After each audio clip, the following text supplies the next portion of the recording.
निशिचर हीन करो मही भुज उठाए प्रकृति। मैं अपने हाथ और महाधनुष लेकर हाथ उठाकर ये प्रतिज्ञा करता हूं कि इस धरती को राक्षसों से मैं विहीन कर दूंगा।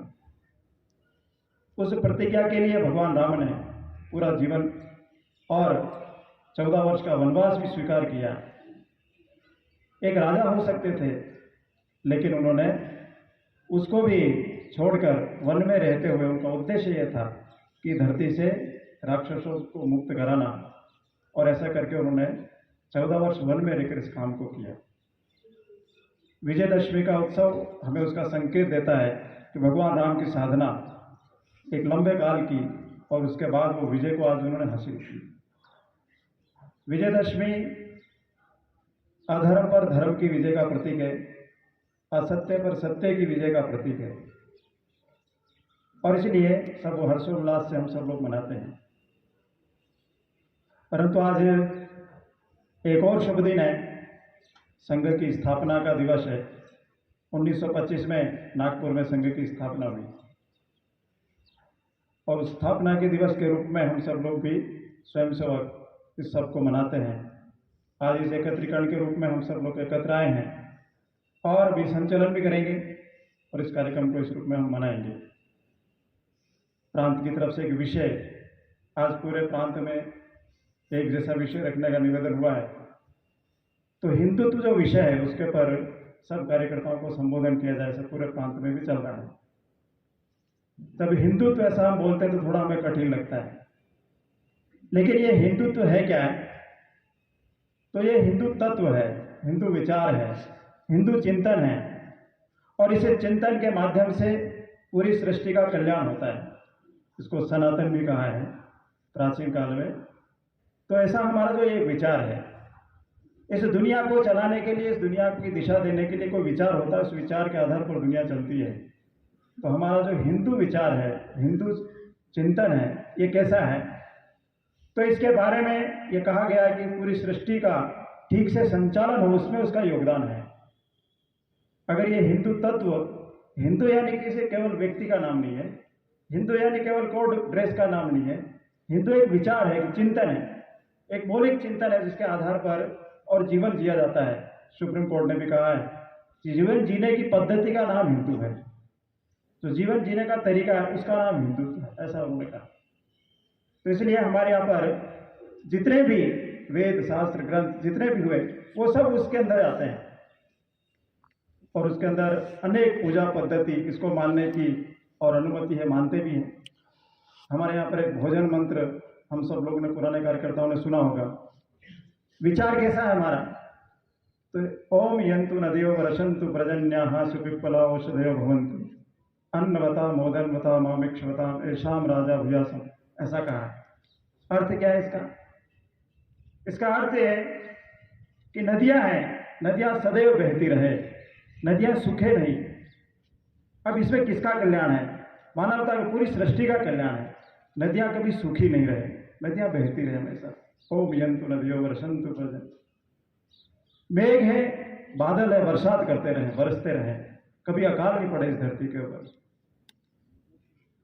इस प्रकार से औषधियां हैं वनों के अंदर, वो औषधियां फलती रहे, फूलती रहे, ये कभी सूखे नहीं। औषधियां कभी समाप्त नहीं हो इस धरती के ऊपर। अन्नवता, धरती के अन्न से अन्न पैदा होता रहे, फसल पैदा होती रहे, कोई भूखा नहीं रहे। ये जो विचार है, इतना बड़ा जो विचार है, ये हिंदुत्व का विचार, और इस विचार से पूरी सृष्टि का कल्याण होगा। ऐसे हमारे यहाँ पर उद्घोष बोले जाते हैं, सर्वे भवन्तु सुखिनः सर्वे सन्तु निरामया, सबका इसके अंदर कल्याण है। वसुधैव कुटुम्बकम, ये जो पूरी सृष्टि है एक परिवार है। ये हमने कहा है, कहा नहीं है, केवल इसको अनुभव भी किया है। हमारे यहाँ पर लोगों ने इसको अपनाया भी है। पेड़ों की भी पूजा अपने देश के अंदर की जाती है।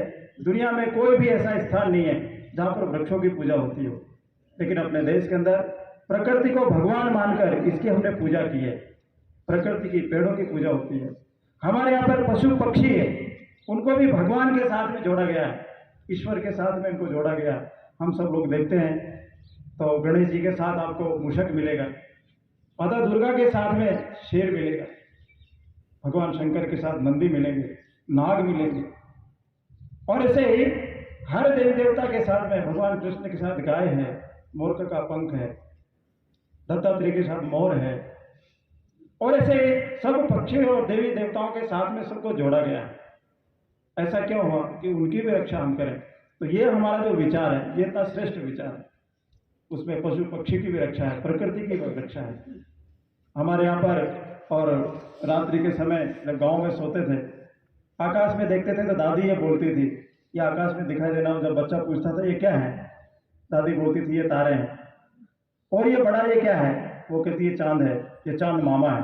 प्रकृति से हमारा संबंध है, ये प्राचीन काल से है। उस समय कोई दादी नानी पढ़ी लिखी नहीं होती थी, लेकिन ये भी वो बताती है कि प्रकृति के साथ हमारा रिश्ता क्या है। तो ये जो विचार है, प्रकृति के साथ हमारा विचार है, संपूर्ण जगत के साथ जो हमारा विचार है, ये हिंदुत्व है। और इसलिए हिंदू यानी कोई इस प्रकार का और इस प्रकार का एक छोटा तत्व इस प्रकार का नहीं है। हमारे यहाँ पर सत्यमेव जयते, ये हमारे यहाँ का ध्येय वाक्य है। सत्य की जीत होती है। ये जो हिंदुत्व ये सत्य है, ये इसका पर्याय भी है। हिंदुत्व में किसी को दुख नहीं है, किसी को कष्ट नहीं है। सब लोग सबके साथ मिलकर चलने का जो विश्व का जो कल्याण की जो बात है, वो हिंदुत्व है। हमारे यहाँ पर छोटे छोटे और गाँव के अंदर भी हमने देखा होगा, माताएं चींटियों के बिल ढूंढती है और वहां पर आटा डालती है। यानी चींटियों की भी हम चिंता करते हैं, पक्षियों की भी चिंता करते हैं। ये अपने देश के अंदर ये बोला जा रहा है, केवल इस प्रकार की कथा नहीं है। ये आज भी गांव गांव में जाकर देखेंगे तो देखने को मिलता है। पक्षियों के पानी पीने की हम व्यवस्था रखते हैं। तो ये जो सारा जो विचार है, ये हिंदुत्व का विचार है। और इस विचार से ही दुनिया का कल्याण हो सकता है। कहीं पर हमारे यहाँ पर इसमें फुल स्टॉप नहीं है कि आप केवल एक ही धर्म को मानेंगे, यहाँ पर जाकर रुकना, ऐसा नहीं। और उसके कारण से अपने इस देश को और विश्व गुरु का स्थान मिला है। यह हमने नहीं कहा है, दुनिया ने कहा है कि भारत विश्व का गुरु है। आज हम बोलते हैं भारत विश्व का गुरु रहा है। तो ये ऐसा नहीं हो गया। ये यहाँ से जो भी लोग जाते थे और दुनिया के अंदर जाना ज्ञान के प्रसार के लिए जाते थे। एक राजस्थान की भाषा में गीत आता है, जद दुनियारो मिनख जवारो नांगो पूछो डोले हो, तब भारत रा टावरिया वेदारा मंत्र बोले। जब दुनिया के लोग कपड़े पहनना नहीं जानते थे, कपड़े का महत्व जब वो नहीं जानते थे, तब भारत के जो बालक हैं, बच्चे हैं, वो वेदों के मंत्रों का उच्चारण करते थे, वेदों का पाठ करते थे। और इसलिए ऐसी श्रेष्ठ संस्कृति के कारण से अपने देश को, अपने देश का नाम ये दुनिया के अंदर बढ़ा। भारत को भारत के नाम के रूप में इसको और प्रतिष्ठा मिली हमारे देश को। और इसलिए ये जो देश है, इसके बारे में कहा गया कि यूनान, रोम, मिस्र मिट गए सब जहां से, कुछ बात है कि हस्ती मिटती नहीं हमारी। क्या नहीं मिटती है? ये जो हिंदू तत्व है, ये इस प्रकार का अपने देश के अंदर है कि इस जगत के कल्याण के लिए है कि ये कभी समाप्त नहीं हो सकता, इसका अंत ही नहीं हो सकता। सनातन का समापन हुआ यानी क्या? सृष्टि का समापन। ये सृष्टि के संचालन के लिए है। जो प्रकृति को भी अपनी मां मानकर उसको संचालित करती है, उसके भी व्यवस्थित रहना चाहिए। ऐसा अगर कोई विचार है तो जो हिंदू विचार, और ये कब से चला आ रहा है, इसका कोई इसकी तारीख नहीं है, इसकी कोई डेट नहीं है। किसी मत पंथ की हम यहाँ पर वो नहीं करेंगे, लेकिन उन सबकी तारीखें हैं। ये कब से शुरू हुए, उनकी एक पुस्तक है, एक उनका स्थान है, एक उनके कोई और उनको मानने वाले कोई एक प्रकार के वेगम हुए हैं। लेकिन हमारे यहाँ पर क्या है, अपने इसका कोई अंतर नहीं। हम थोड़ा अगर विचार करें, इसकी विशालता का विचार करें, हम में से बहुत सारे लोग कुंभ में गए होंगे। तो कुंभ में जाते हैं तो आप विचार करिए, कुंभ का निमंत्रण कौन देता है? कहीं इनविटेशन कार्ड छपता है क्या? कोई निमंत्रण देता, कोई बुलाता है क्या? कोई नहीं बुलाता, लेकिन हजारों लोग आते हैं। और ये कब से चला आ रहा है? वर्षों वर्षों से चला आ रहा है। हजारों नहीं, लाखों करोड़ों लोग आते हैं वहां पर, उसी तिथियों के अंदर आते हैं। और आने के बाद सब लोग किसके लिए आते हैं वहां पर? कितने लोग इकट्ठे होते हैं, किस भाव से इकट्ठे होते हैं? पुण्य के भाव से इकट्ठे होते हैं, पुण्य की प्राप्ति के हिसाब से इकट्ठे होते हैं। किसी को कष्ट और दुख देने के हिसाब से इकट्ठे नहीं होते हैं। आज दुनिया के अंदर इतना बड़ा जनसैलाब, इतने लोग कहीं पर भी इकट्ठे नहीं होते जो हमारे यहाँ पर कुंभ के अंदर होते हैं। 12 वर्ष में एक बार कुंभ आता है, 6 वर्षों के अंदर अर्ध कुंभ आता है। और इतने बड़े कुंभों के जो आयोजन है वो किस प्रकार से होते हैं कि आप इसकी कल्पना करेंगे तो ध्यान में आएंगे। आज भी अपने देश के अंदर ये सब चीजें होती है। पुराने टाइम में भी होती थी, आज भी होती है, आज भी उस प्रकार से चलती है। कितने लोग स्नान करते हैं, ध्यान करते हैं, पूजा करते हैं, वहां किसी प्रकार की घटनाएं नहीं होती है। तो ये कौन सब इसकी रक्षा करता है, किस प्रकार से ये सब होता है? ऐसे हमारे यहाँ पर 4 धामों की जो यात्राएं हैं, 4 धामों की यात्रा करने की जो कल्पना है, वो किस प्रकार से अपने देश के अंदर है। और ऐसा अपना जो एक विराट देश, और इस विराट देश के अंदर विराट संस्कृति, यहाँ पर रोज कोई न कोई त्योहार होता है। त्योहारों का देश हमारा, हमको इससे प्यार है, ऐसा यहाँ पर कहा गया कि यहाँ पर हर दिन कोई न कोई उत्सव होता है। भारत के अंदर इतना बड़ा हमारा देश है, इतना बड़ा हमारा धर्म, इतना बड़ा हमारी संस्कृति। तो इसलिए जो हिंदुत्व का जो विचार है, ये एक व्यापक विचार है जो जगत कल्याण के लिए है, और ये कभी समाप्त नहीं हो सकता, समाप्त इसका अंत हो ही नहीं सकता। तो इसलिए यहाँ पर अलग अलग लोगों ने उसको अलग अलग परिभाषित किया है। सत्य एक है, ऐसा कहा है। ईश्वर तक जाने का जो मार्ग है वो भी यही है। तो हमारे हिंदुत्व के अंदर आध्यात्मिकता भी है, धर्म भी है, सब प्रकार से। और अपने इस हिंदू धर्म के अंदर ये सारी चीजें हैं। राष्ट्रीय स्वयंसेवक संघ की जब स्थापना हुई, तो संघ की स्थापना भी इसलिए हुई कि देश, समाज और धर्म की रक्षा हो, संस्कृति की रक्षा हो। लेकिन ये संस्कृति की रक्षा कैसे हो सकती है? बिना संगठित हुए, बिना शक्ति की कोई सुनता नहीं है। और इसलिए पूजनीय डॉक्टर साहब ने सारा चिंतन और विचार करने के बाद 1925 में संघ की शाखा प्रारंभ की। शाखा के माध्यम से स्वयंसेवक, और स्वयंसेवक कैसा हो? देशभक्त स्वयंसेवक हो।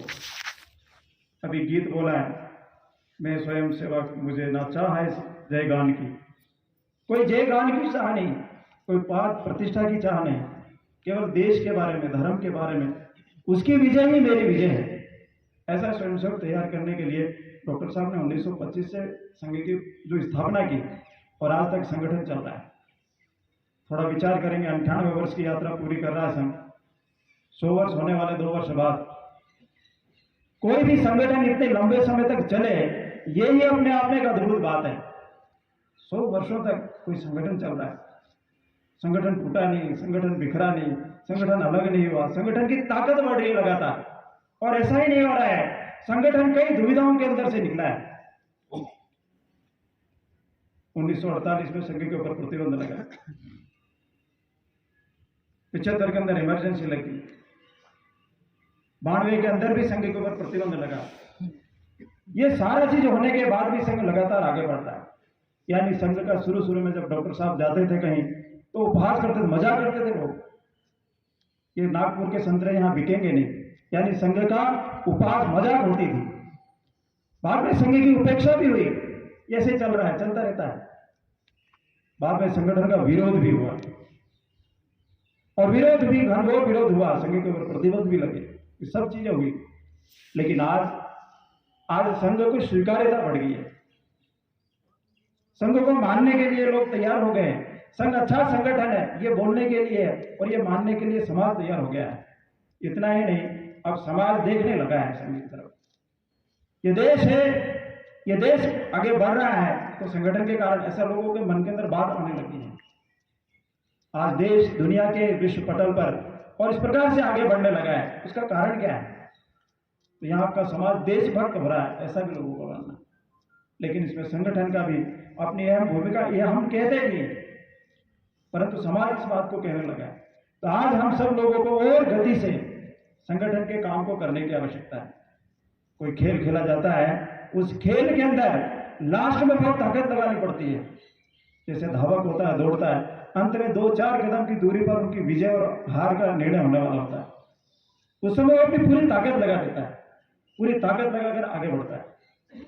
तो ऐसे ही आज अपना जो देश है उस दिशा में आगे बढ़ रहा है, दुनिया के अंदर मार्गदर्शन करने वाला है, ऐसा भी होने वाला है। लेकिन सबके पीछे अपने देश में देशभक्ति की एक